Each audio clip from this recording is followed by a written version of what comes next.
Welcome back, everybody. It's episode 17 of Just a Couple Thoughts. You okay there, Sarah? I'm excited. I've never been here when there's like a guest, you know. Hi. So, okay, let's get this out of the way first. How would you like to be introduced? As Emmanuel. Okay, cool. Just in case, because like I asked Daniel the same thing. Oh, like, yes, you want that's to be right, yeah. your screen name or you want your actual name? Because we don't do each other by our screen names. Yeah.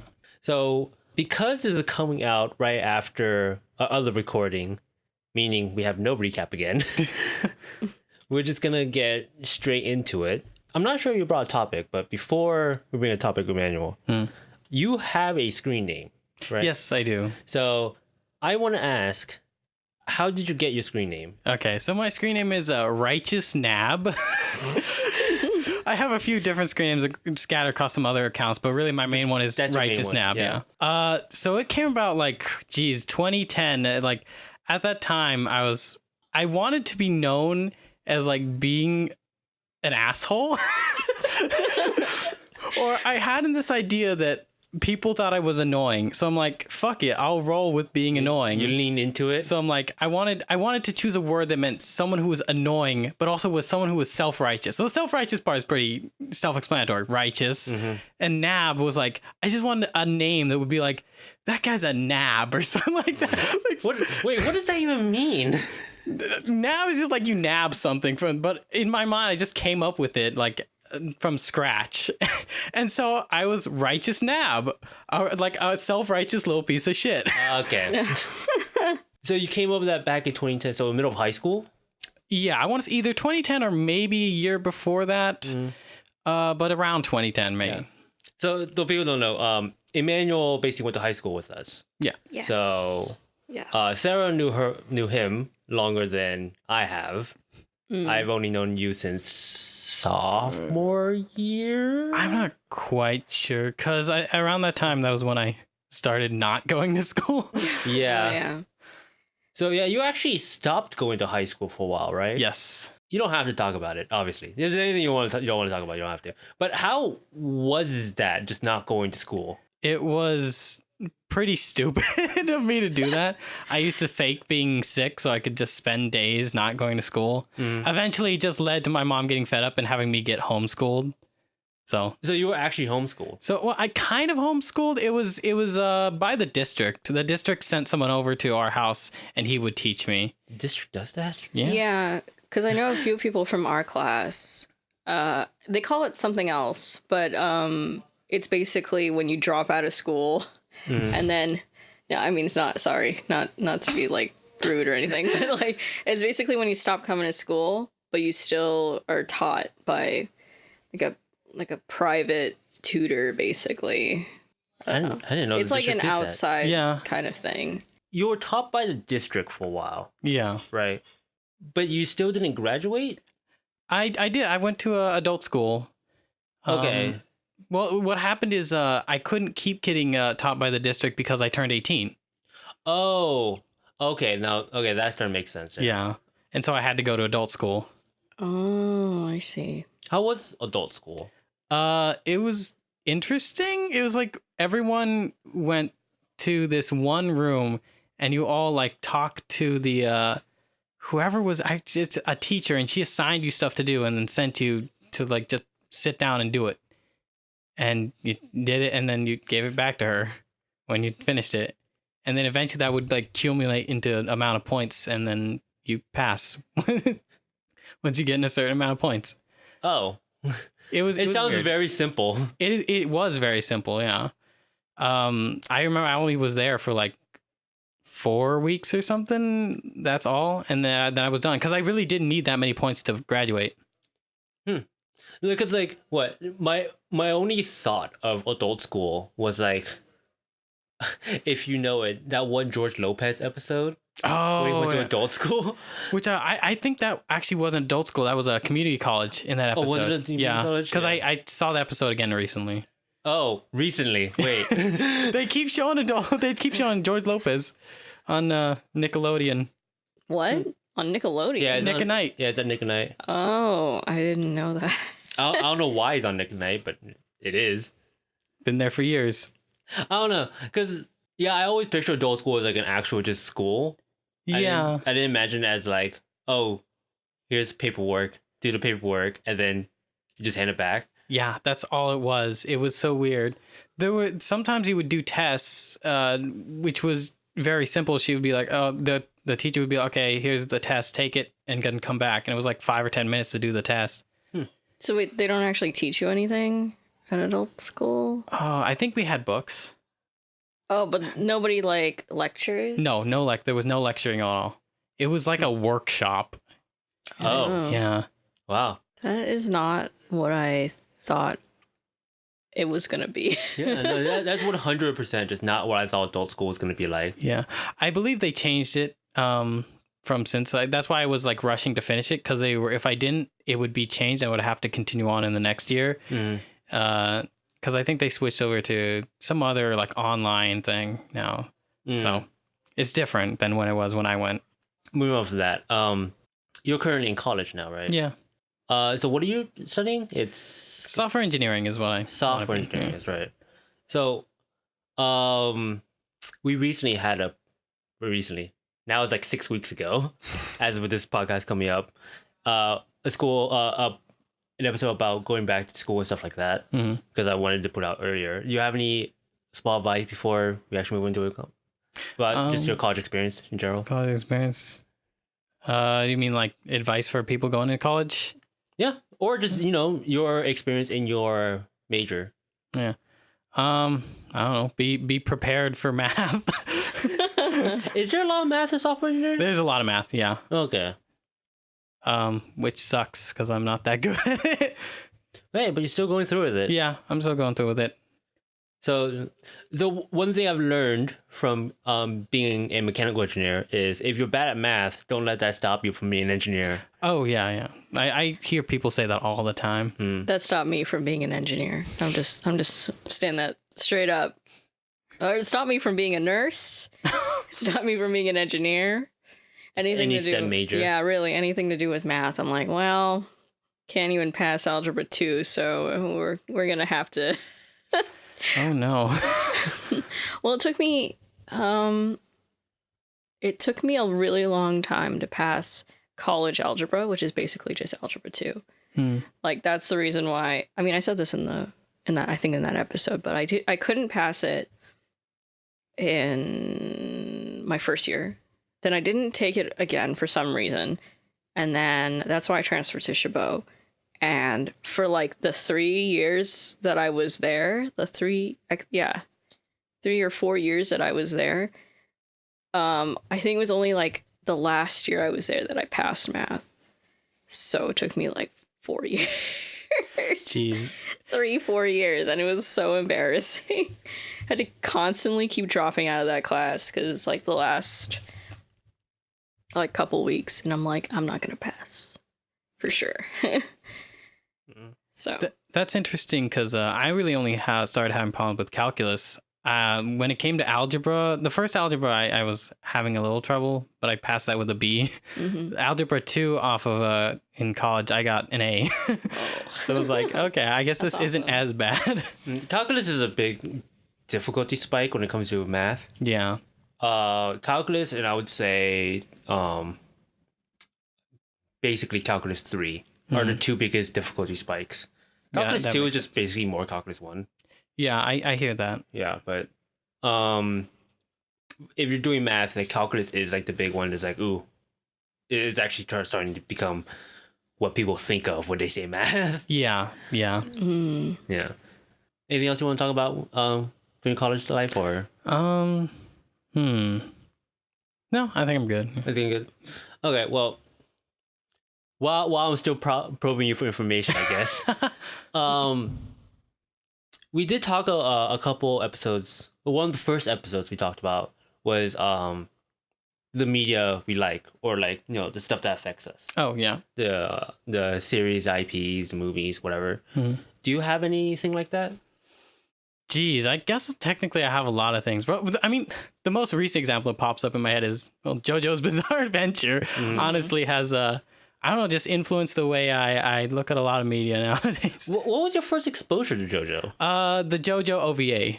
The 1990s Really? to 2000 OVA. When did you watch that? If I can. Oh, geez. I watched that maybe sometime in the middle of 2017. I saw the entire thing.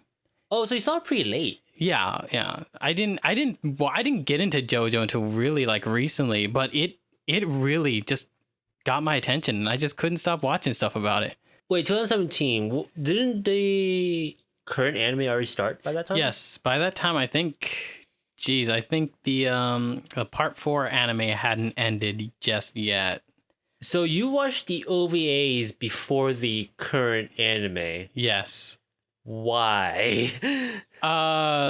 Well, I really like the art style of the OVA. The animation is really good. Which one? Because the animation fluctuates between which ones you watch. Yeah, well, it does fluctuate between the original like 90s one and then the 2000s. They're both fairly good though. For its time, yeah. Yeah. Because the reason because they got released so far apart from each other. They did. That the animation style just suddenly got better, basically. Yeah, it's not. I'd say the one from the 90s is better animated, more fluid animation than the one from the 2000s. You like the 90s one better? Yeah, it's much more fluid, like I said, and it looks higher quality. Although visually, like you can't really see too much of the quality because just the actual production. Yeah, the actual production value of it. But what made you watch the original OVA before the actual anime? Well, that was what I was seeing before, as I caught glimpses of that beforehand. And then, I don't know, I wanted to get into JoJo, so I'm like, fuck it, this is available on YouTube. The 2000s era one that covered the first part of part 3 was on YouTube. I'm like, I can just watch it. So JoJo is one of the few anime that you've gotten into. What are are there other titles that you like besides JoJo? Because I think JoJo is like a very special like exception. Because I don't know that many other titles that you really are into. Yeah, I mean, I used to watch anime like before middle school. I used to watch. I used to be into Naruto back when that was showing on Toonami. Nothing wrong with Naruto. It's a pretty decent back in show. the old days. Back in the old days. I was into Ranma half for a while. Sarah over there nodding in approval. Yes, it's a very good show. Very good manga. But as for other like major anime, not really into it. Never been that much into anime. Which I think it was just because I don't know, I didn't really end up watching a lot when I was young, so it didn't like influence me later on to watch more. I guess moving beyond JoJo then, like is there anything else that influenced you a lot? I guess I guess a lot of YouTubers if we want to go into that kind of media, Angry Video Game Nerd, Spoonie Experiment. Oh, Spoonie. Yeah. Wow, talk about like sad. Yeah. Spoonie, no. Yeah, YouTubers of that era. Can you call Spoonie a YouTuber? He was on YouTube. He was a person making YouTube videos. And then he took his videos off of YouTube because he couldn't get like he had if I remember correctly, he had a couple videos on YouTube. Then he went over to That Guy with the Glasses and then stopped uploading to YouTube. And then when he left That Guy with the Glasses, or I guess Channel Awesome now, he uploaded everything else to YouTube. And then now we're where we're at now. Yeah. I thought it was because his stuff kept getting claimed. So because it had like It might have been that. Like he just So from the timeline that I know, is originally his stuff was uploaded to YouTube. Then it was moved over to his own website, thespinexperiment.com, where it was run off of whatever that old video player was. Blip TV. And then eventually he was accepted in the Channel Awesome and that guy with the glasses.com. Then eventually he got fired off of there, and then his stuff. Technically, he didn't get fired. he was let go. He was let go. No, he left. That was the and then he moved all of his stuff onto YouTube. And now he's where he is now. Yeah, he's just. I mean, I wish him well wherever he's at. Same. Yeah. Like, do I wish he was making videos again? Yeah, but if he doesn't, then it's fine. Yeah. That's what I feel. Any other, I guess, YouTubers? None off the top of my head. Well, I guess if we want to go on fairly recent, someone who influenced me a lot was Etika. You know. Oh, yeah. Yeah. God bless his soul. God rest in peace. I used to watch Etika. I was really into Etika like around 2015 when it was, and then into 2016 is when I started like really, really watching his stuff and not just like browsing through his videos and watching him live through 2016. That was like, man, I used to love catching his live streams. They were always fun. Yeah. It really sucks what happened to him because it really was a situation where all the signs were there and then nothing happened. Yeah. And then what happened. Yeah. I remember like we were talking about it. I think we were coming home from a dinner or something. We were all in the car. We were talking about it when the news kind of came out that he was missing. The initial news when they found his stuff on the bridge. Yeah. Yeah. I was like, that's pretty insane. Mm-hmm. Mm-hmm. Well, what a downer, jeez. Well, it happens. Yeah. Yeah. But, unfortunately, you know. Yeah. There is one thing I kind of want to ask you to move away from the downer situation. You have how can I say, a certain aesthetic. Do you? Oh, in real life? In real life, you have that. So would you like to describe your aesthetic, I guess? I guess whatever I thought looked cool. I when I'm at home, I dress in like a t-shirt, a long t-shirt and like stuff like that. But when I go out, I want to look the way like I've seen, I don't know, like people from the 1950s wear almost, or like the 60s, and then with like some weird flair from the late 1800s tossed in with that. The real throwback. The real throwback. The real confused time traveler. Yeah, that's what we call him. The time traveler. Our time traveler. So what made you decide on that? Because I was just seeing pictures of like people back in the old days. I'm like, I like that style. I like that style. I want to wear what they're wearing. No, here's the thing. Like, I get that kind of where it's like, oh, I kind of want to mimic that style, but you really do have, you do pick very certain time periods, right? Yeah. It's not like you look back at time and you're like, oh, I want to dress like a hippie, or like I want to dress up like Victorian era. It's more of you chose early American, like either World War II era or like, I guess, rolling what's it called? Rolling. Are you talking about the Roaring 20s? Roaring 20s, yeah. Roaring 20s. Or like Roaring 20s era or something like that. Was there like a certain thing that, or was it just like all coincidence that you just decided to pick that those stand out for you? So I think what happened really is I just started wearing stuff that I thought looked cool on its own, and then the style sort of generated from there. I mean, to be fair, I think that's how most styles generate. Yeah. I think this looks cool, and then you put it on. I wish we could just like show a picture of what he wears on, like when we go out to dinner, because everyone else is wearing just normal like t-shirt and like jeans, khakis maybe, and then Emmanuel is standing next to us, making us all look like, I don't know, making us all look kind of bad because he dresses so smartly, you know. I guess. I don't know. Sometimes when we go out, you're dressed very smartly. So. It does work together. Yeah. Like, despite you picking out like certain time periods, it does all work together the way you dress. Yeah. Like when we were in Vegas, and that lady was like, "I love your outfit." Like I can't. It's hard. It really is hard to describe, but it really is that like you took a time traveler and then you start from the 1920s and you start picking stuff up from different time periods. Emmanuel even has this camera that he brings around and films with, which even adds to the aesthetic. Because whenever he pulls it out, I just feel like I've gone back in time. So you even have what, like retro army gear? Yes. Well, I mean, I collect army gear. I collect military. When US did military. that start? I'm curious. Oh, geez, that started 2011 or something, 2013 maybe, where I came up with this Well, because I wanted to get into airsofting. And then I started like picking up gear from like surplus stores. I'm like, I like this. I want more. Surplus stores. Everything is starting to come together now. Yeah. I am starting to understand where you got all this.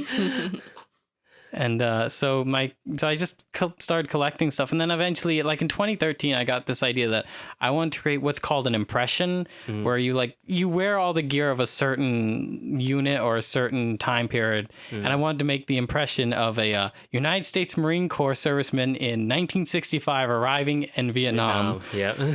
To which I actually have almost 100% succeeded. There's little tiny bits and deals. You know, I need to get the shaving kit and all that put in my pack. Got to be 100% accurate. That's pretty awesome. Vietnam has the best soundtrack. So when you mention surplus stores, it really is just all starting to come together to me. And like that explains a lot. I guess, yeah. If you haven't been to a surplus store, when you walk into one, the entire aesthetic you need is in there already. Oh, yeah. Yeah. I've been to a surplus store before because my uncle took me there a couple times. And it was just like a bunch of stuff that I'm like, I don't really, like, this is cool.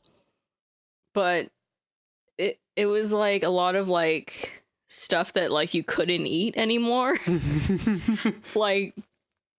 like rations and stuff, and I'm like, how old are these? Like some of the canteens, I'm like, are these for like actually drinking out of, because they're like rusted over some of them? Oh yeah, I've got a few canteens that are rusted. And I'm like, can you drink out of these? Like, is it safe? So well, is it? I don't know. I mean, everything was also very expensive, like the one that I went to, so... Hey, fashion isn't cheap. Yeah, that's an interesting thing that recently surplus stores have been getting more expensive, and they've just been getting filled with, like, commercial products. Really? Yeah. That's a recent thing? It's a fairly recent thing. There's only so many veterans, okay? Yeah, because it starts... what happens is, as time goes on, collectors realize, that like the time period moved forward and forward more, where collectors are like, I'm collecting this, I know how much it's worth, and surplus stores are getting thinned out. It's like the comic book boom, where ever since the early comics started upgrading in value, people started collecting comics. Do you think it's going to end up the same way, where it's like because they start collecting them, they start losing in value because so many of it gets printed and collected? Yeah, I think that's definitely what's happening, essentially. To same thing to surplus stores? Yeah. Is it surplus? I think surplus stores are eventually just going to fade out. And it's just going to either be like commercial products that are all like reproductions of, former surplus stuff, or is it just going to disappear?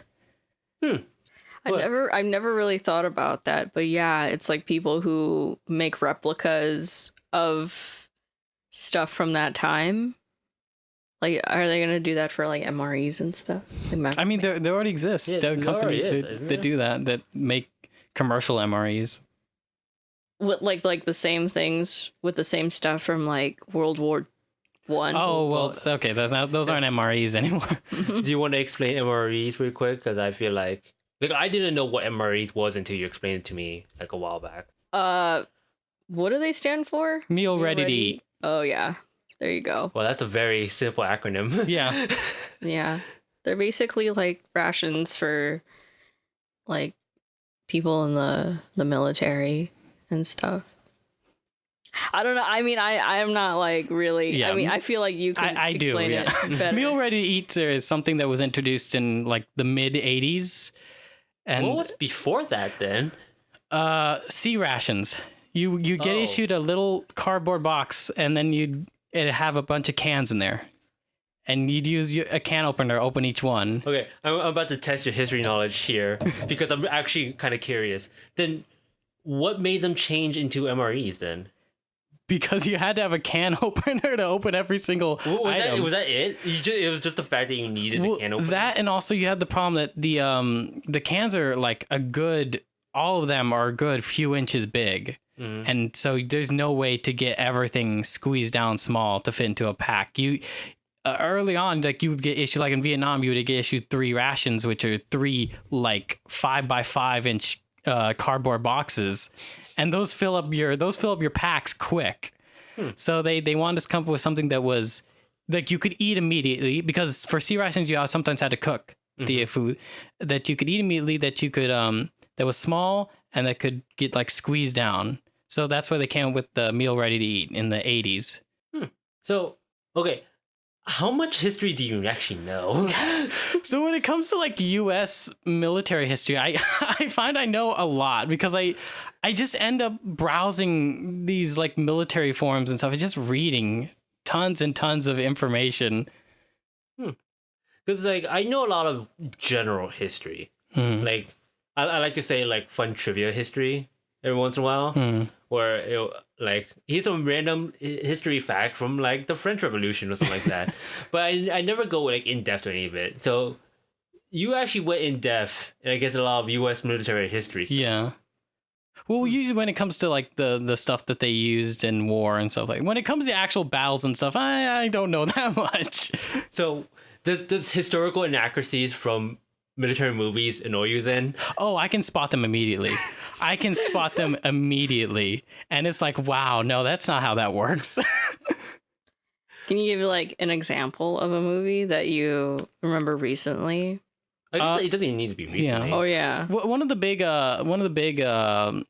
ones is I was about to say Apocalypse Now, but not Apocalypse Now, but Full Metal Jacket. When they're in Vietnam, the Marines, they're supposed to be Marines. It's 100% inaccurate. Everything they wear is wrong. Really? Oh. Yeah. So everything they wear is wrong. Well, almost everything. I mean, there's little details that are like correct. Like they have the correct helmets. They have the correct helmet covers. So wait, why is it wrong? So, oh geez. Okay, without a visual representation, it's difficult to say. All right, so let's go with the very basics then. Like, what was the most basic thing that they actually got wrong? The fragmentation vests they wear. They all wear army fragmentation vests, which the Marines during the Vietnam era had their own fragmentation vest, which was developed from the Korean War, and there's a ton of history regarding that. But it's a different vest that they would wear compared to the army. I didn't know that. Yeah. Oh my god. I actually didn't even know they were trained to be Marines. I thought they were just trained to be Army. No, they were Marines. Yeah, they were Marines. It's explained at the very beginning. Gunnery Sergeant Hartman is a Marine, and he talks about being a Marine. Oh, they did, didn't they? Yeah, that's really interesting. Is there anything else in particular that they wear in Full Metal Jacket, or they also have what's called a butt pack on, which is like this little around. Oh geez, a little like 5 inch tall, 5 inch wide, but a little pack that fits on the back of your belt all the way in the back. And most Marines in the field didn't wear them. Marines wore them in the reserve lines or working on artillery, but they didn't. Frontline Marines wouldn't wear them because they weren't issued them. They were an army item, so you had to get them from the army supply lines if you wanted one. The way you talk about like that, it reminds me of how I talk about just like random film things, like just random like film inaccuracies in other things, where it's like, oh, like when I see something like that doesn't work that way, or like in action movies like the physics or something like that doesn't work that way, right? The way you talk about that is like, it's kind of interesting to hear from a different perspective to me. So I kind of want to hear more. Is there anything else? Oh geez, it doesn't have to be just Full Metal Jacket. Full Metal Jacket. It could be anything. Oh geez, I'm trying to remember specifically from other movies or something. Well, actually, that was interesting. Was some of when we were watching Fast and Furious. Fast and Furious, yes. Okay. We were watching Fast and Furious, and they had grenades in one scene. And I explained like the way they had the grenade was it was the wrong color. It was the wrong color. It was the wrong color and didn't have any markings on it. It had like some weird markings in the center. It was supposed to be a U.S. Pretty sure a U.S. M26 grenade, which is supposed to have a yellow marking at the top, a yellow line near the top, which denotes a high explosive filler, and then markings in the center, which tell like what type of grenade it is, along with the maker. It's also supposed to be painted green on top of that. So wait, then just from your memory, then. Oh my goodness! Is that grenade supposed to be something else, or no? Does it even recognize? It's not even. That's not even correct for a U.S. military grenade. So it's just a prop. I mean, but does it even look like any other kind of grenade then? I mean, it looks like the shape is the U.S. military grenade, yeah. But like the coloring, it doesn't. No, look like anything. it's not not as far as U.S. military is concerned. There's no U.S. military grenade like that. Huh. Could be based off some foreign grenade, but no. That's a really minor thing. So you're able to pick stuff like that out just like Oh yeah, instantaneously. I can look at that and be like, yeah, that's not how that goes. One thing that happened recently, fairly recently, was when we were watching Endgame, when they have the scene where they go back to the 1970s and they're in the military camp. Yeah. Everything there is accurate. That is amazing how much work nowadays people put into getting a really accurate, stateside U.S. military group. You know, that's surprising that there's actually a lot more inaccuracies than I thought in U.S. movies. Mm-hmm. Because if you don't know, will you have U.S. military in a movie and they're painted in like a good light? Oh yeah, the movie will actually get a tax break for basically representing the U.S. military. So I'm surprised that there are a lot more inaccuracies than I thought there would be. I feel like the inaccuracies are not so much probably from modern stuff, but the further you go back, you get inaccuracies because people just don't know. Yeah. Like, because I actually thought like it would be mostly everything would be the case of like the end game where they travel back in time and go to 1970s. Yeah, it was the 70s. Yeah, 1970s, and they go to that military base. Like everything's accurate. Like that makes sense to me because the U.S. military is kind of helping them portray them. It's more surprising that if there is inaccuracies to them, I don't know, if you are gonna put the U.S. military in it, at least have it be accurate. Yeah, well, it's a lot harder to do everything accurate because there's so many small details sometimes, and it's like you also have to count the budget for the movie. And whether it really does matter or not. Oh yeah, it generally doesn't matter. Like even for the 1970s thing, like if there was inaccuracies, I would say it wouldn't matter. Yeah, because it's such a quick scene through the whole movie. Like even if we were to talk about Full Metal Jacket, although it's almost 100% inaccurate, all the gear, the story that they tell is amazing. Yeah, no, the story is something else. Yeah, because it really shows like how a person transforms because of war, because just even before war, just like how the boot camp just transforms a person. Yeah. I like war movies a lot. I don't get to watch a lot of them. It's very rare that I see a war movie that I don't like. Yeah, I can agree with that. Yeah. I haven't really seen that many war movies, mostly because they just make me sad. A lot of the times I'm just like, oh, this is really depressing. Like, I don't know if I want to watch this right now. The only one that I watched was like Saving Private Ryan, which is the one that everybody watches, right? Like everybody's seen that movie. It's like the number one war movie to watch. And Pearl Harbor. Oh, Pearl Harbor. Oh, God. Which, there's a military movie I don't like. Yeah. That's a movie that's inaccurate on a whole nother level. Not good, that movie. No. I've seen a lot of like movies that include war. Like a lot of movies about like that have Pearl Harbor in them or have like Hiroshima or like Nagasaki. Like, because I go to so many, I watch a lot of stuff that have Japanese American like history in them, and most of them are about Pearl Harbor, Hiroshima. I mean, yeah, like it's like saying like, oh, Vietnamese American history, and you ignore the Vietnam War. Yeah, like it's kind of important. Yeah. Yeah. So a lot of what I know is from what my mom has tried to teach me about Japanese American history and why it's important to know it. So that's like the kind of stuff that I watched. One of them was not good though. I remember I specifically watched one. We went to it was like a screening of it. It was for like Japanese American whatever month, whatever it was. I mean, it doesn't sound good that I don't know, but it's like it's a JSA program or whatever. Okay. It's sponsored by a Japanese organization. JSA is like part of the Japanese American community in the Bay Area. And they do all kinds of like community events, and they also support the elderly. So JSA also will deliver lunches and stuff to older Japanese American people. But like my grandma, for example, I think she gets her meals from JSA. They have like old like senior citizens that aren't like my grandma, who's 90 years old, and they go around and they deliver hot lunches every day. That's pretty cool, actually. Except for the weekends. Yeah, so I think except for Saturday and Sunday. But every day they'll go around and deliver lunch, and it's free. That sounds like a pretty good organization. Yeah, they're pretty good, and the Japanese American community, at least in the Bay Area, is pretty small. So it's guaranteed that you'll know somebody who knows somebody else. Like my family, my dad has worked for a lot of people in the Japanese American community. So if I say his name, they'll probably know him. Huh. Or if I go to a Japanese market in El Cerrito, then they know me. Oh wow, even that. Yeah, I can far attest away. to that. they're all my like aunties and uncles there. Oh geez. Yeah, so they're like family friends, but it's like, oh, hi auntie, hi uncle, you know, because you know everybody there.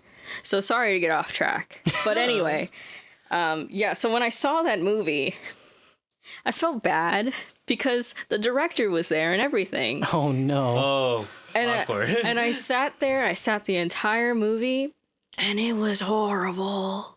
Like, it just wasn't good. It was like Under the Blood Red Sun or something like that.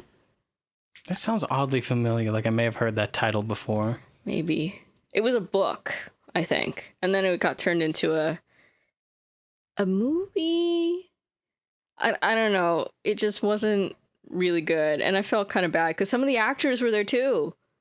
Everybody was there. Yeah, so I'm like, oh no. Oh no. But yeah, I've been to like Japanese American museums and stuff, and actually my grandpa is buried at Punch Bowl, which is a veteran cemetery in Hawaii. Very cool stuff. And a lot of the people from the 442nd are buried there too. Oh yeah, the 442nd, yeah. Mm-hmm. Yeah. So the 442nd was they were an important part of they were World in all War Japanese II history. All Were Japanese they a battalion? battalion. Were they a regiment? It could probably be a regiment. I can't remember exactly, I don't remember.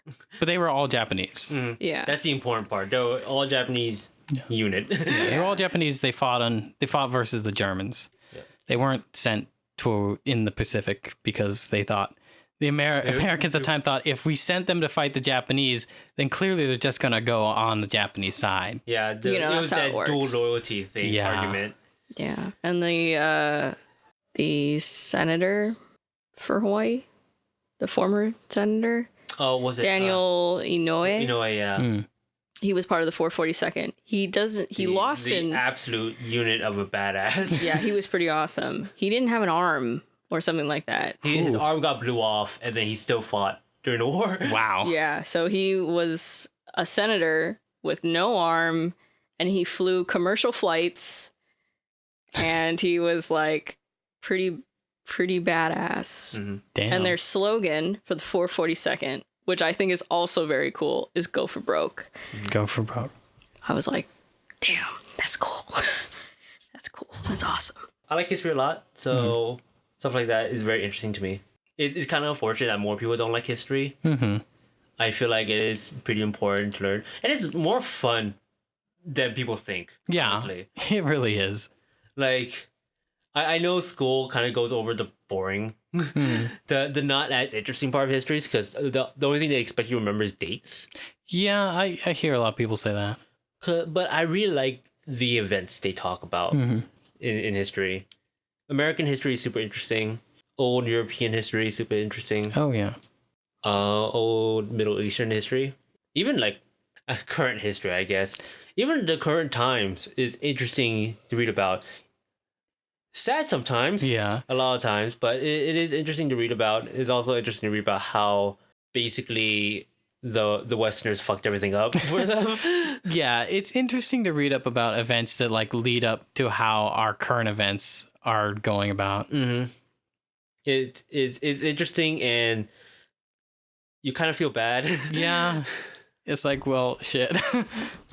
Anything else you guys want to talk about from history, or I guess yourself, Emmanuel? Well, actually, I wanted to bring up about like how you talked about how history was boring. I remember I had a history teacher at my community college, like I think a couple years ago, and he started off the class like saying like, "Oh yeah, this like yeah, if you don't like history and all that, you know, I understand everything." And I remember being like, "But I do like history." I like history a lot, actually. Yeah. Yeah, I really enjoy taking history courses because you just get to learn about different cultures and different people and, you know, different times. History is a lot funner to learn when you're just learning about one thing and not trying to like, oh, we're skimming through this and then we're skimming through this and then skimming through this. Because it like World War II is super interesting when you sit down and read through it and, you know, actually go through event by event. Yeah. Or just like certain aspects of it. But I feel like everything's more interesting when you're not getting graded on it. I mean, of course, yeah. Yeah, so unless you're watching the History Channel and then nothing is real anymore. Oh god. Everything is ancient aliens now, so. Aliens. You know what? That could be a subject. Oh god. Y'all want to talk about conspiracy theories? Sure. So talking about the bastardizations of history.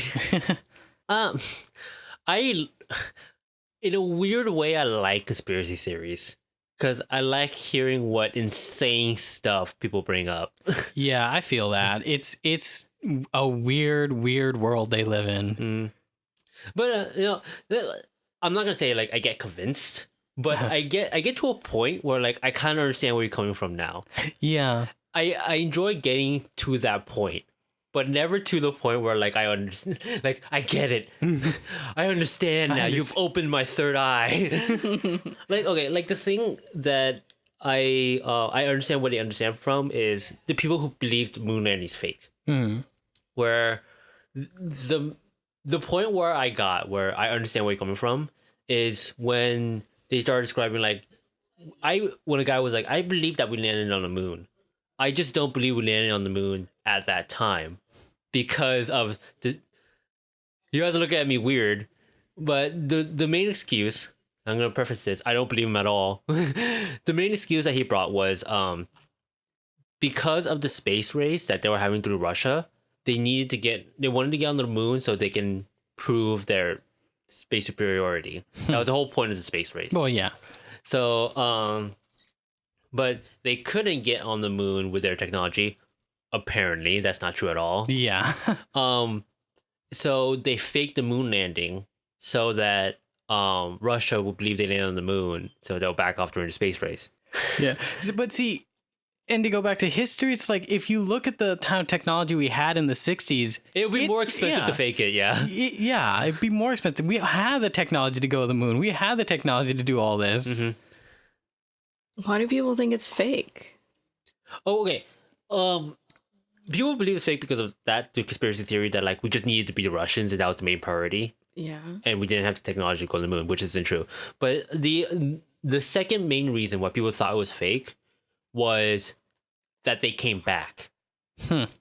Because people were like, okay, even if I believe that they were able to get there, I don't believe they were able to come back with their technology. Which also isn't true. Yeah, it isn't true. Because, well, keep in mind, Sarah, when Buzz Aldrin and Neil Armstrong, and I forgot the third guy's name. Yeah, no one ever remembers the third guy. When all three of them went up there, they were expecting to go up there and die up there.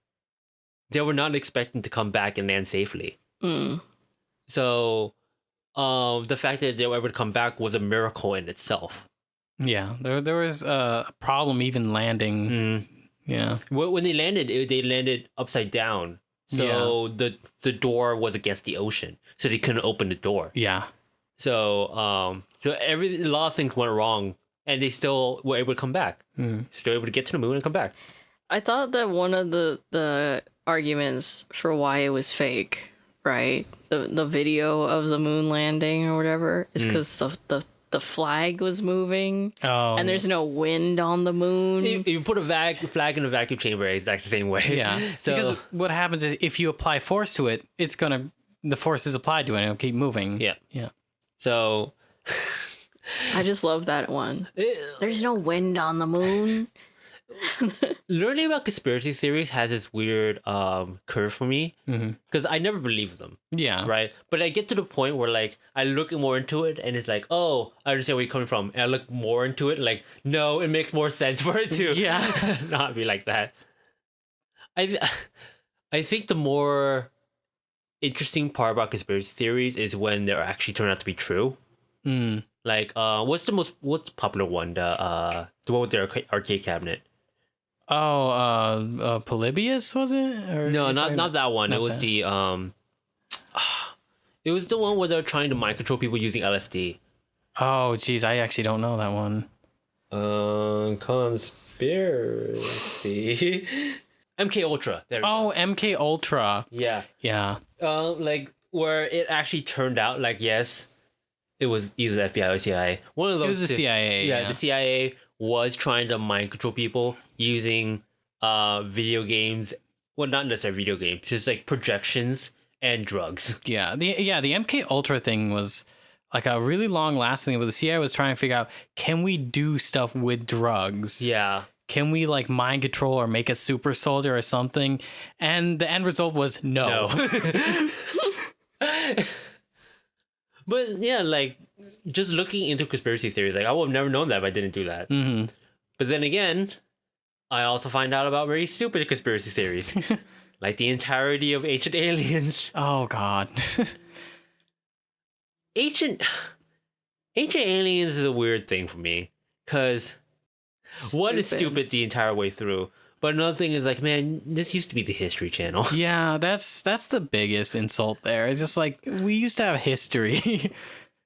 Now it's just conspiracy theories and aliens. Yeah, aliens. And why won't this thin sheet of paper fit between the two stones?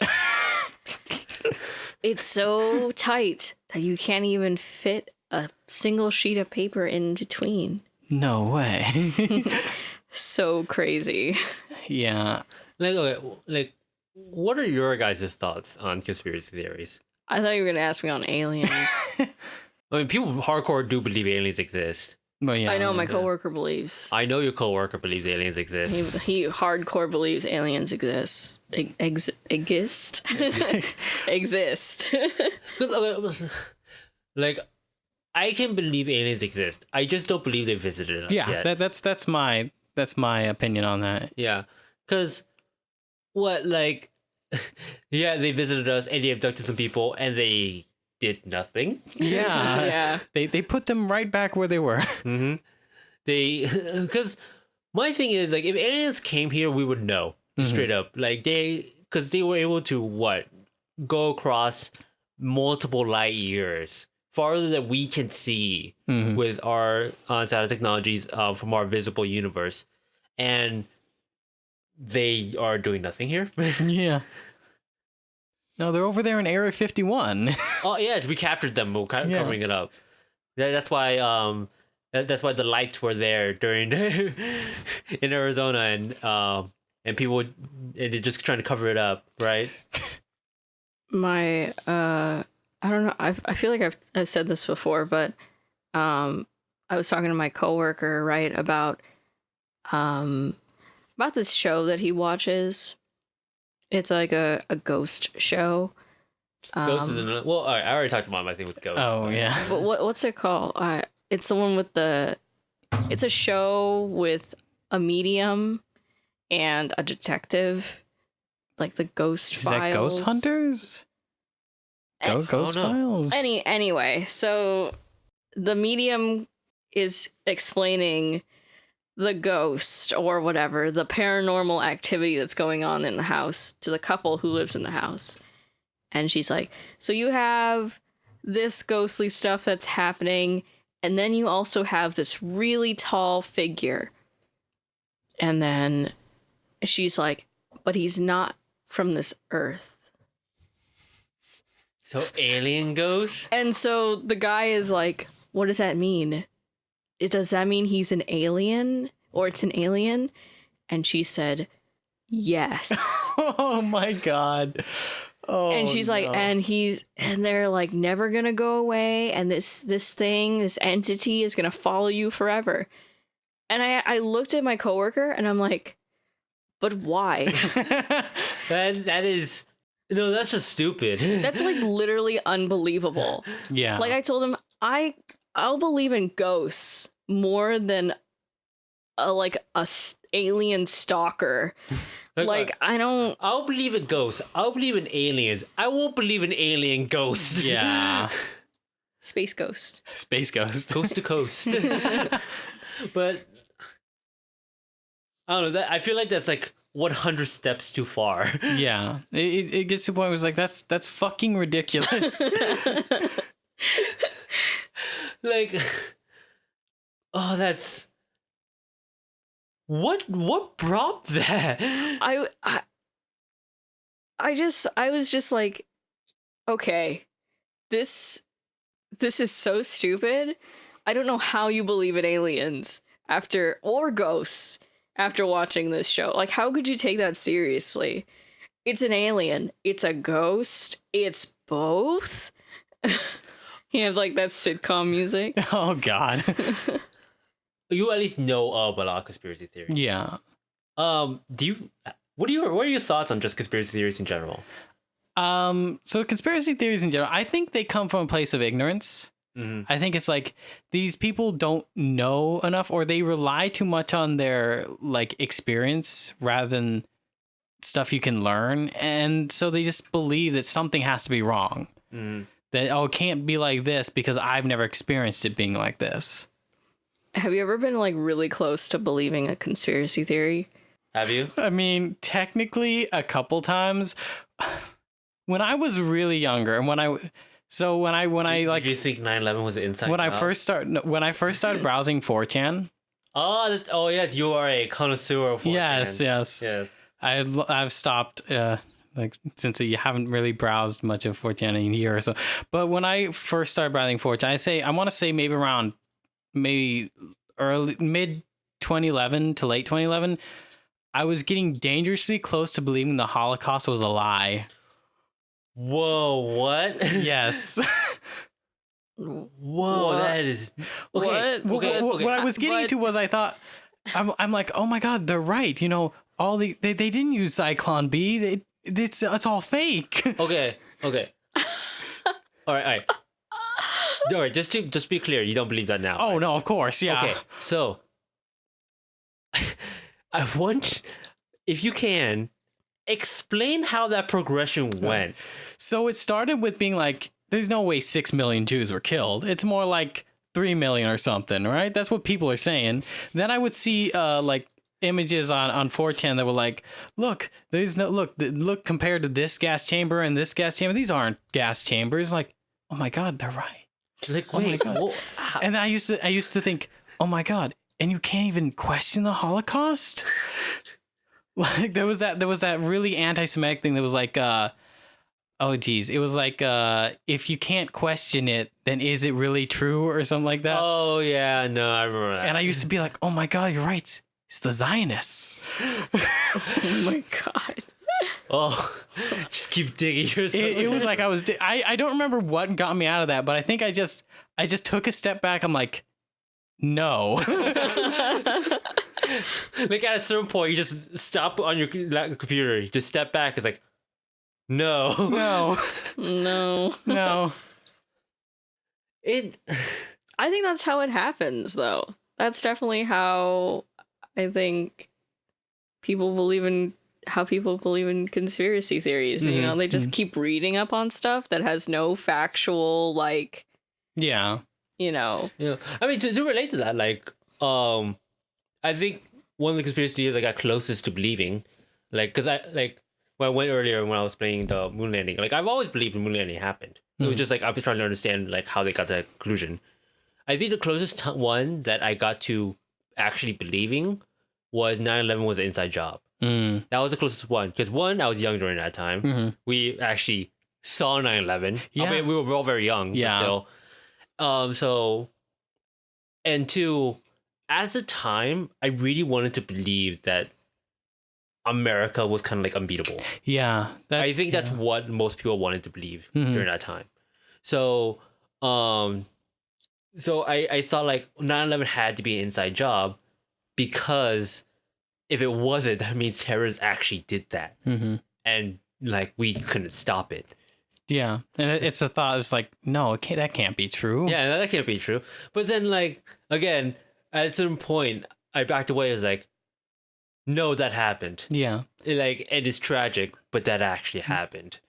I remember kind of getting into that as well. I think I wasn't fully convinced because I kept seeing like footage of him. Like, no, it doesn't make sense. It's not connecting. But jet fuel doesn't melt steel beams. Oh God.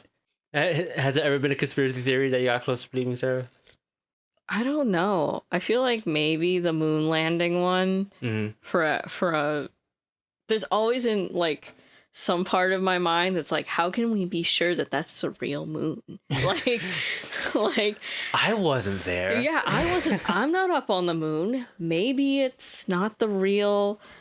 Maybe that's not what Earth actually looks like. But like, I've never been like ever convinced about like I've never been even close to believing that like the moon landing was fake.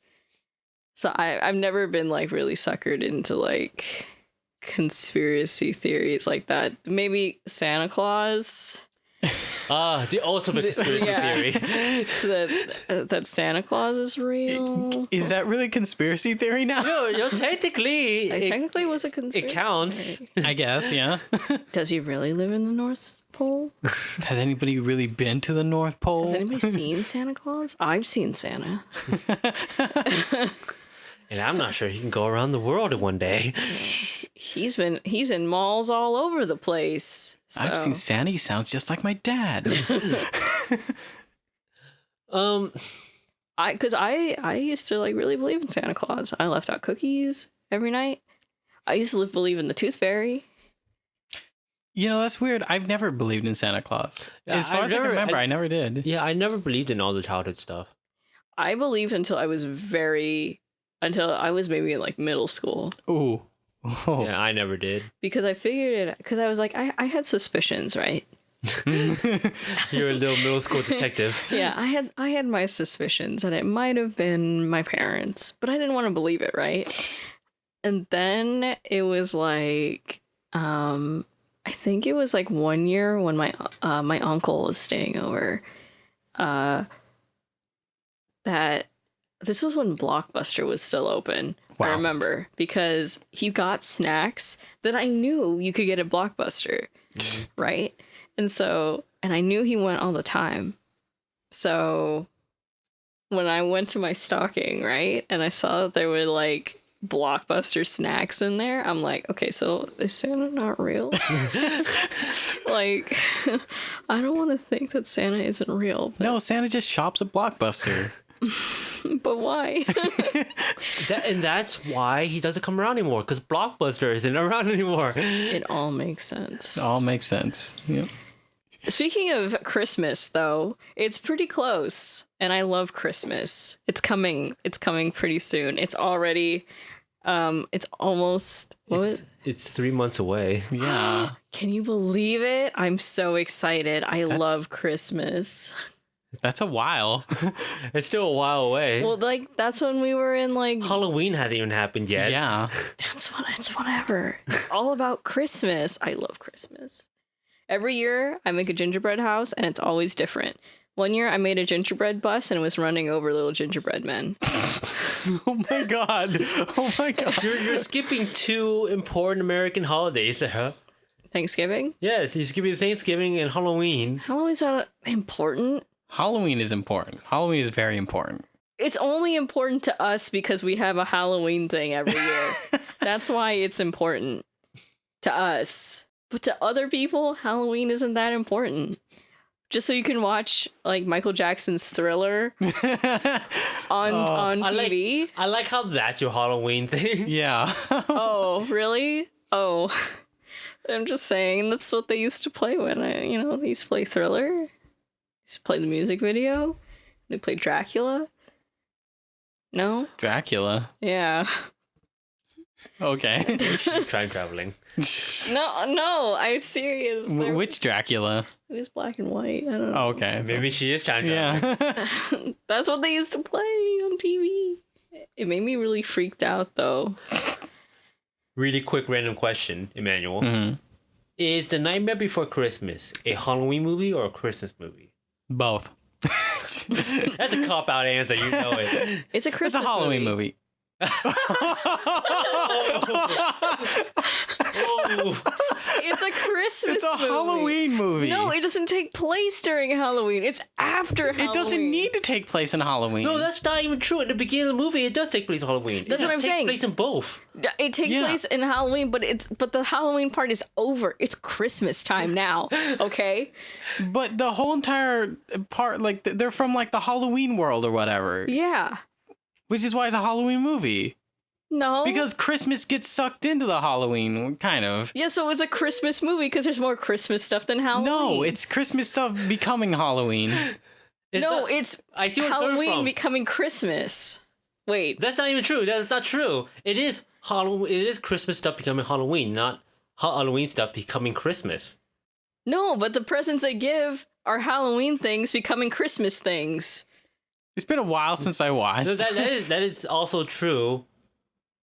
Sort of. And it's about a Halloween guy, you know? The Pumpkin King, Jack Skellington. He's from Halloween Town. Wait, that's a different movie. He's from the Halloween thing becoming a Christmas thing. And then going back to being the Pumpkin King. Because that's what he's good at. So if he's Halloween, then he's the main character, then it's Halloween themed. No. Wrong. Wrong. It is a Christmas movie. It's got Santa Claus in This it. was supposed to be a throwaway question. But Santa Claus is being tortured by, like, that weird Halloween thing. Oogie Boogie? Boogie Boogie, yeah. Oogie Boogie. That thing Oogie is Boogie. creepy. He's great. He's Halloween. And he's subjugating Christmas. Symbolism. He is Halloween, but he captured Santa Claus, and Santa Claus is Christmas. And Christmas is a great holiday. See, okay. I think it's a Christmas movie. That's me personally. I think it's a Christmas movie because at the end of the movie, it has a Christmas moral. Not a Halloween moral, whatever those are. But it has a Christmas moral. You ever That's watch? making it a Christmas movie. You ever watch? It's the Great Pumpkin, Charlie Brown. There's a Halloween moral in there. You know, What's the Halloween moral? that Halloween isn't like Christmas. Oh my god. Because the Great Pumpkin is supposed to bring stuff to you on Halloween, and Linus waits in the pumpkin patch for the Great Pumpkin, but the Great Pumpkin never shows up. Or does he? Oh, yeah, at the end, they do, I guess, a teaser. Oh, I don't fully remember, so. Yeah. But, I think The Nightmare Before Christmas is a Christmas movie because it has a Christmas moral at the end. There's just more Christmas stuff in the movie. Now, see, that's where I disagree. I actually agree with Emmanuel there that there is actually more Halloween stuff No, in wrong. The Nightmare Before Christmas. The whole point of the movie is that he's trying to be more Christmas, and he's putting in more Christmas things into his non-Christmas world. Which is It was released in Halloween, so. Was it really? Yeah, it was. Yeah. Well, that's dumb, because it's a Christmas movie. Put down in the comments below what you guys think. Yeah. Because I'll actually want to keep a track over time, I guess. If we're still doing this next year, I want to count this out. Like, see what people think of, like, is it a Christmas movie or a Halloween movie? Mm-hmm. I'm actually very curious what people think. Yeah.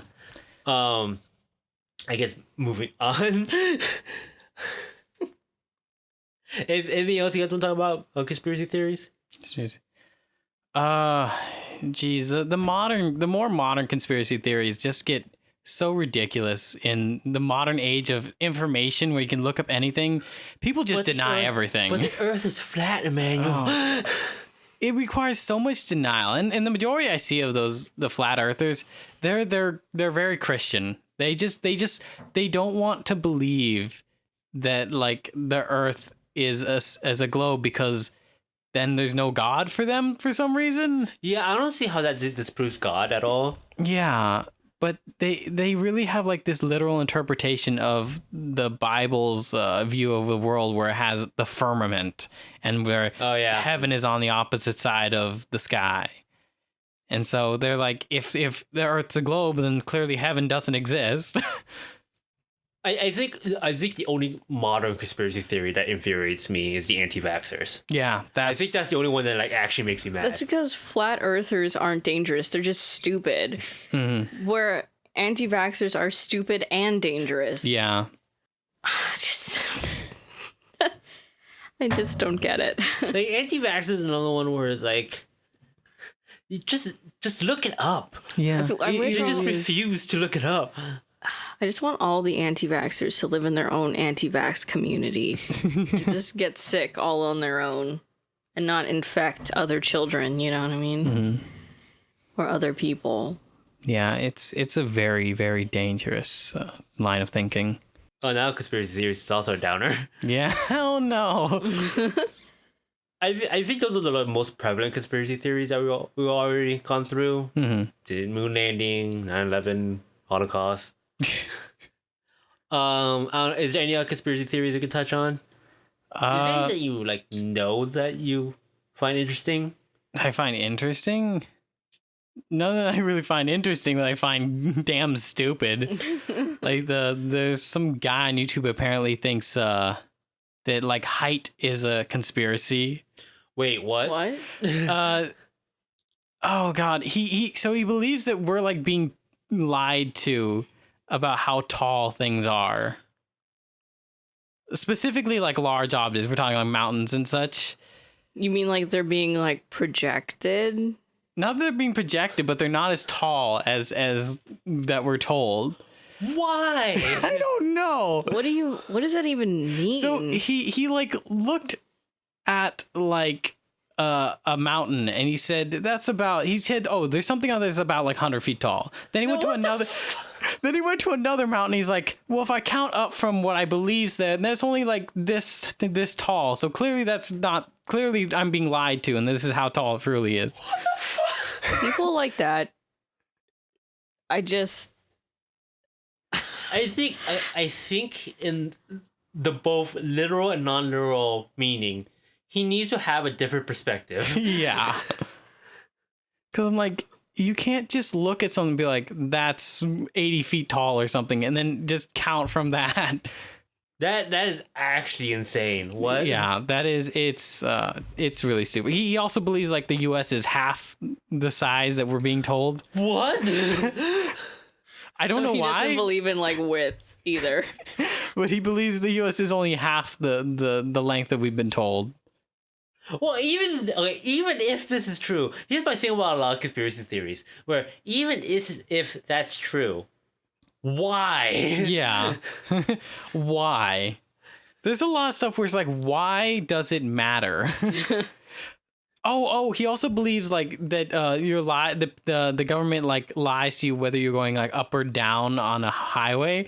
What? Because apparently, so he explained it that like how you know how they shave off hills to put roads through. Yeah. He says that the government puts diagonal lines in the hills, so that's not just rocks in the hills, but that's lines put there by the government to make it seem like you're going uphill or downhill when you're actually not. What? What? But yeah, like why does it matter? Why do you care? I don't know. Why does he care? I think the whole idea is that like, oh, look, you're being lied to so much you can't trust anything. To which I think it probably just falls back. You can't trust anything except God. What a stupid lie. What a stupid thing to lie about. Yeah. Like even if it were a lie, why? Well, but why? Why would you lie about something like that? That is yeah. Actually amazingly stupid. It is very stupid. I didn't think that was like a thing, but I'm surprised. People surprise me every day. Yeah. You know, every once in a while I get to the point where like this is the stupidest thing I've heard. And every time I'm always surprised when I hear something stupider. Oh yeah, when it comes to conspiracy theories, it gets stupid. It goes stupid all the way down. That's like the C60 olive oil thing that my uncle has my grandma take. What? Oh God. The C60 olive oil? I think I know about that. Oh. I think I might know about that. You do? Well, explain it first. It's olive oil, and I've looked it up with my big brain. It's olive oil. She's already way past what most conspiracy theorists do. It's olive oil that is not for human consumption. Oh. So says on the bottle, for lab use only. But the C stands for carbon. Okay. Carbon 60. Okay. Olive oil. And it's olive oil that's been like stirred in a dark room with like no light for like I don't know, like so that the so many days. Would it taint it? Yeah, I don't know. It's like olive oil in like it's almost like fermented olive oil is what they want to say. But it just tastes like old olive oil. So they're just selling you old olive oil. I do not understand. Wait, let me see if I can look it up. Sorry, Emmanuel, you can... Is that what you were thinking of? No. Oh. What were you thinking of then? I thought it was something like essential oils or something like that. Oh, essential oils is a whole nother stupid thing. Yeah. What's even worse is that it's expensive. Wow. It's like... It's totally a conspiracy theory thing where it's just totally for profit. Mm-hmm. Let me like see. essential oils. Let me see if I can find like an about or something. Well, essential oils can be another dangerous thing because people use it kind of like the anti-vaccine where like you don't need to go to the doctor. You just need to take these oils. Yeah. See, okay. Yeah, essential oils, like Sarah has some essential oils, which is just it's nice to put in a diffuser, right? I think that's the point. Yeah. But what part of it gives you the idea that it heals you? I have no idea. Yeah. I honestly have no idea. Okay, generally I can understand like where most conspiracy theories come from. It will come from like a place of ignorance where it's like I don't understand how this works, so there has to be something behind it. Or like it's a totally for profit thing, like the thing Sarah just described sounds 100% for profit. Or it's something that's like, oh, it feels right. Oh yeah. Okay. But sometimes I just don't understand. I'm gonna read you this excerpt, right? And then some of the things that it supposedly does for you. Okay. C60 or Buckminster Fullerness were discovered in 1985 by Richard Smalley, Robert Curl, James Heath, Sean O'Brien, and Harold Croto. Why are there so many names? At Rice University. It is basically charcoal made from burning graphite tubes at very high temperatures. It is a unique form of carbon due to its spherical shape, hence the name Fullerness. Fuller end? I don't know. Or buckyballs after Buckminster Fuller, who's... Anyway. Blah, blah, blah. Thus, when added to a high-quality oil, such as authentic extra virgin olive oil, it enhances the already present properties. According to scientific research, for extra virgin olive oil, these properties include anti-inflammatory, antioxidant, cancer prevention, cardiovascular protection, and antibacterial properties. According to scientific studies, links on bold text, C60 has the following effects. Has been found to prolong the lifespan of rats. Ah. Because we all know that's 1-to-1 with humans. Yeah. By 90%. I would love to see the sample size for that. Yeah. It reduces tumors in rats. It's UVA protection of human skin. Okay. Anti-wrinkle. anti-inflammatory, ability to correct and prevent skeletal muscle fatigue, and among other things. So that's what it does for you. Going slightly off topic, I think the one thing that college has really taught me is how to read study papers. Yeah. Because the first thing I think of when I hear about all that is, what is your sample size and what is your methodology? Yep. Yep. And I think that's something that I think more people should learn about. I honestly think reading study papers is something you should teach in high school. Yeah, it really is. Because the mere fact that so much misinformation goes around just from bad studies is kind of a problem now. It is. People just put like headlines about studies that are completely wrong. Yeah. Like the study itself doesn't even suggest whatever this headline is trying to say, and it's ridiculous sometimes. Like, that is the one thing that I really appreciate from college, where reading study papers is a good exercise to do. Like, if you believe in a paper, you should still read it. If you don't believe it, you should still read it. Because the mere fact of the methodology and what the actual paper says really shows a lot of how it's being presented. Yeah. Sorry, I just wanted to read this other part about the C60 olive oil. Because I mentioned that they stir it in a dark room. I was right. Okay, so they're like, our mixing process is long time frame. What? Is long time frame with slow stirring, providing maximum saturation while protecting the natural properties of the olive oil.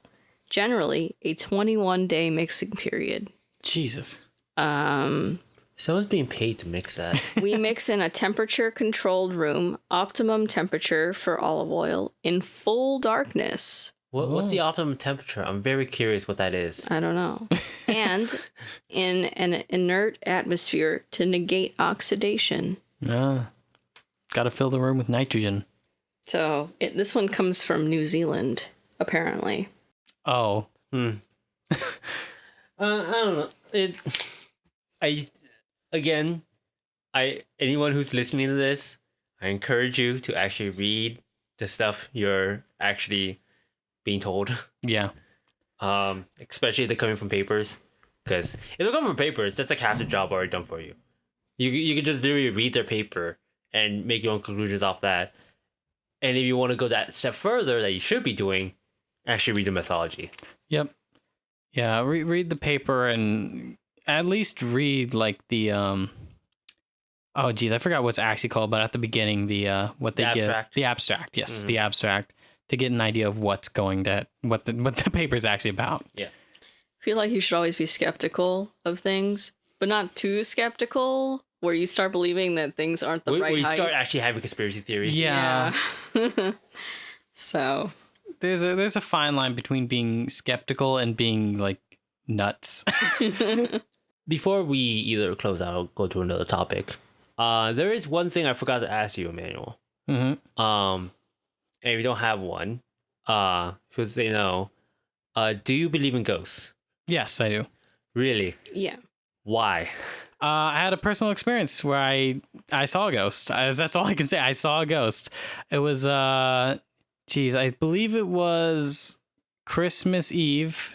I woke up early and I ran to the front room to see if there was any presents. And I jumped up on the couch that was nearby our Christmas tree, and I turned around, and in the hallway that leads to our kitchen, I saw a ghost. I saw this like floating white orb just come slowly down the hallway toward me. And I remember just being frozen in fear.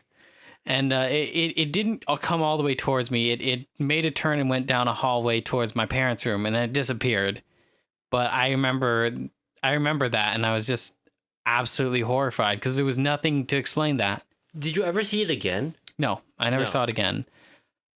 this actually lines up to probably why I never saw it again, because the day beforehand, my mom had over we had a Native American friend, or he was like a young kid, like maybe in his late 20s. I forgot why he would come over to our house, but he knew my mom fairly well. And so he would come in and he told my mom about burning sage and how that could cleanse your house of spirits. And so that night my mom burnt sage. And then the next day apparently you saw a ghost. Yeah. So did it really do a good job? Because then the ghost showed up. It did. Maybe it cleansed the spirit was leaving. He just caught it on the way out. I've heard that story because you've told me that story before. Yeah. And I remember you told it to me in like middle school. Remember, we were sitting like in an English class, and I don't know why I asked. Did I ask you if you believed in ghosts? I remember you told me this story though. But that's how long we've known each other. Yeah. So again, not again. Like I did with Daniel, I'm not gonna say I don't believe you, but when we do our Colorado trip to the haunted hotel, you know, I just want to do that. I want to go to a bunch of haunted places and just stay the night. I'll at least go to a couple. Yeah. Because if we go to a bunch, that sounds like an expensive trip. But I'll at least go a couple. Yeah, I want to go to a couple, like do some sightseeing, and then we'll be in the Colorado Rockies. You know what I mean? Mm-hmm. It's beautiful up there. God, I really want to go. I'm very curious if you can visit the Amityville house. Sure, I think people are living in there. Yeah, I think Are people actually living in there? Yeah. That's somebody's house now. Okay. Yeah. But you know, I'm pretty sure like I've like heard interviews of like people who have lived in the house after. I forgot who the original family was, but nobody has had problems since. So that's why that's why people thought that the original family was like lying about what was happening in the house. So I mean, it makes sense because ghosts don't exist. Oof. I want to see Annabelle. Just want to see it. Oh, the actual Annabelle. Oh, Yeah. the actual. Oh, because isn't that house a museum now? Yeah. Yeah. Yeah. I would love to go there. I'd love to see Daniel in the house. See, Oh. I don't think he'll even go in. he'll say he'll go. He also said he wouldn't go with me. Okay. Because he thinks that I will do some shit that'll make the ghost haunt me. Or whatever that's in there will haunt me. Oh my god. Mm-hmm. Because, like I said before, I like to tempt fate. Because Of course. Because if ghosts do exist, I would love to see it, you know? But I don't believe they exist. But if I don't do anything, that's not going to haunt me. So I'm just going to, you know, cause shit. Yeah. I mean, I just think that would be fun. I think, yeah, we should have like a road trip where we go see like haunted stuff. That would be our on the road podcast.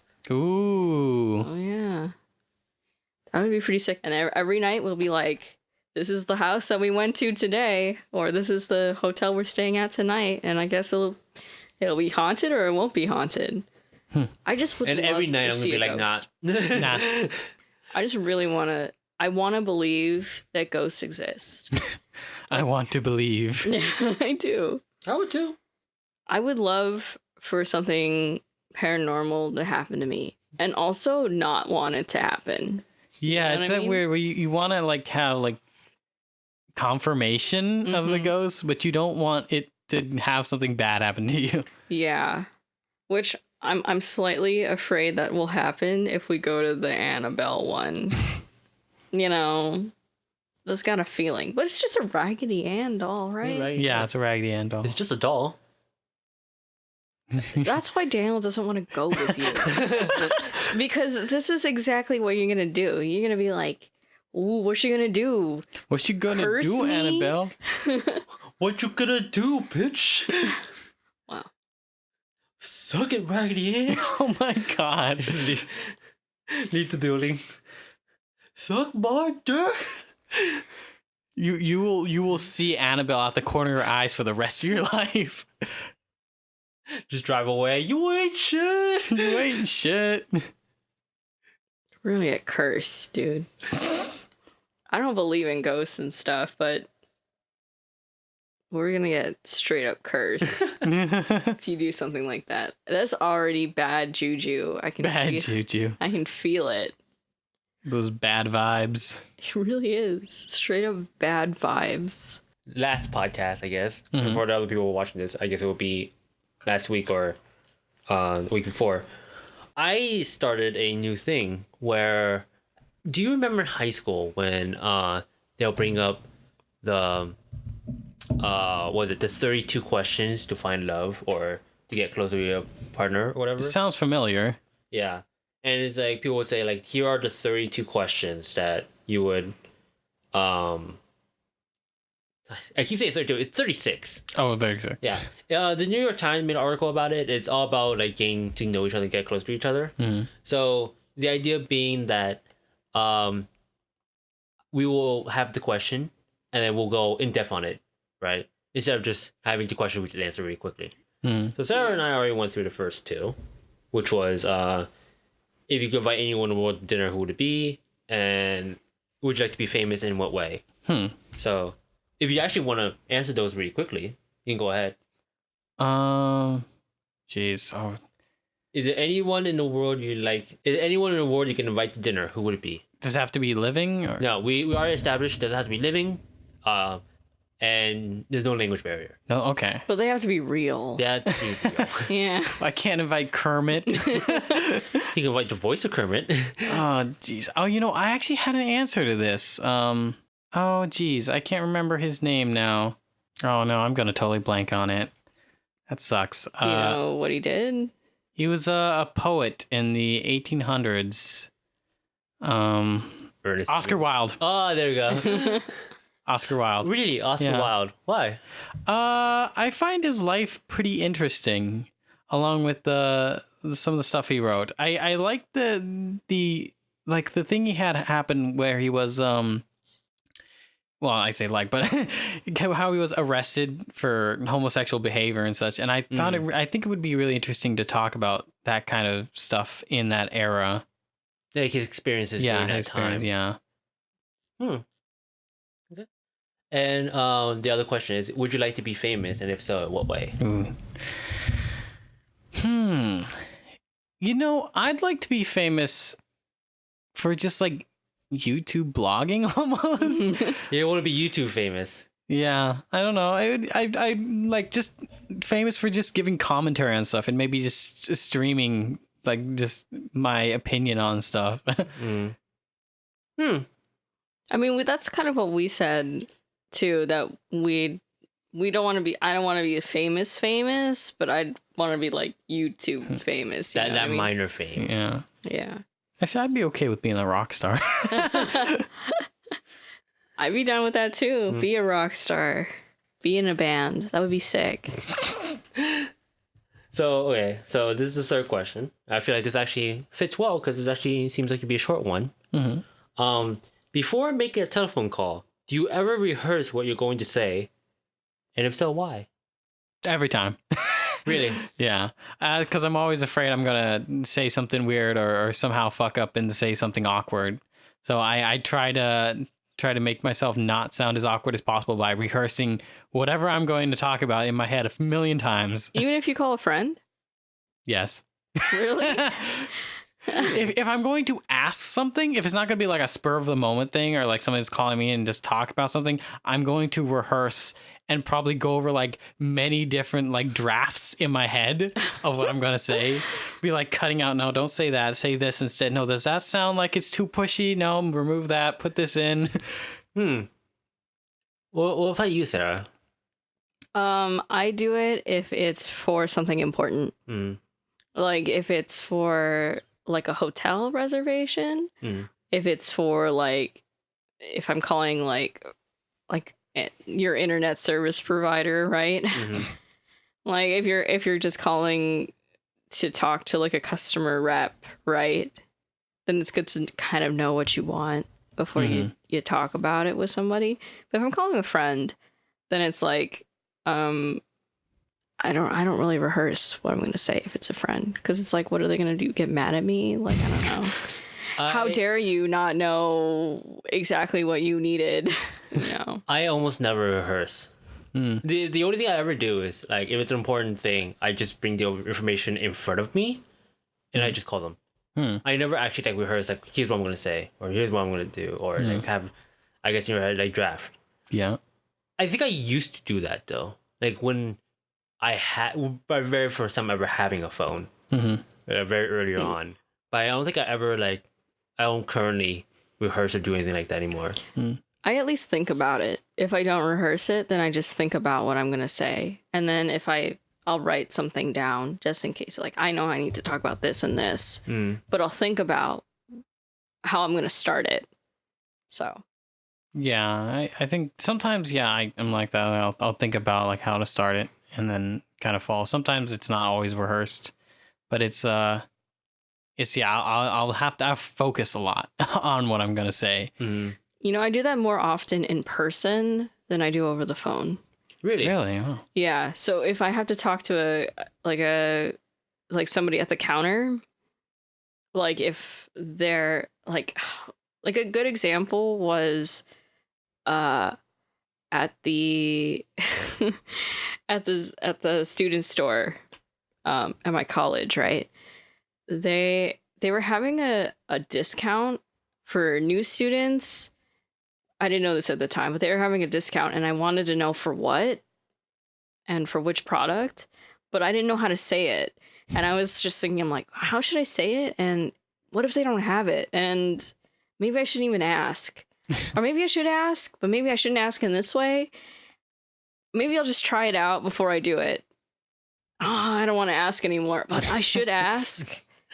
And then I stood there for so long that the guy just came over there and talked to me instead. He was like, do you need some help? And I'm like, actually, do you still have the iPad Pro in stock? He's like, oh yeah, but it's 200. Anyway. Yeah, so most of the time I just stand there looking awkward for long enough, and then people just sort of come to me.